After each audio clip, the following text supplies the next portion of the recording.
A la-crosse woman is getting ready to take the trip of a lifetime. She and other area vets will travel to Washington, D.C. this weekend on the Freedom Honor Flight to visit the memorials built in their honor. News 8 Now's Emily Haugen introduces you to the Vietnam vet who was and still is paving the way. Amy and Ken, Alice Holstein broke gender barriers in the Air Force, and now she's breaking barriers for mental health. It takes courage to pave the way, and Alice Holstein has plenty of that. Being the first woman was difficult because you have to be 150% better than a man. Alice was the first woman to run a combat intelligence shop for the B-52 nuclear mission. She was also the first sent overseas with bombers for Vietnam operations. Alice wasn't drafted for the Vietnam War. She volunteered. And I was tired of sitting on my duff, and I wanted to do something for my country. Much like her father in World War II. Did not need to go to war, but enlisted because he felt like he had to go. He was very proud of me because I had done that.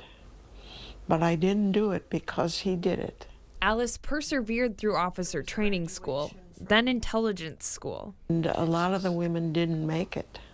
It was a real testing of who you were. At home and overseas, Alice pushed through. It made me feel pretty unwanted and like I was in the way. But when in uniform, Alice stood her ground. When I was briefing the officers on Guam, they would listen to me.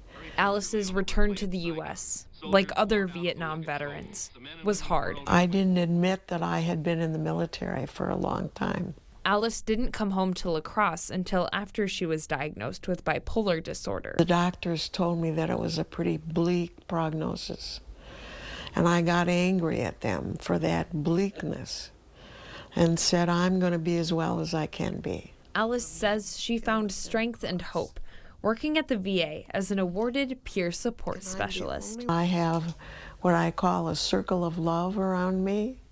Now professionally retired, she continues to pave the way for mental health. That's the thing about being in the service, is that there's this invisible bond. A bond that Alice will share with her brothers and sisters in arms on the Freedom Honor Flight.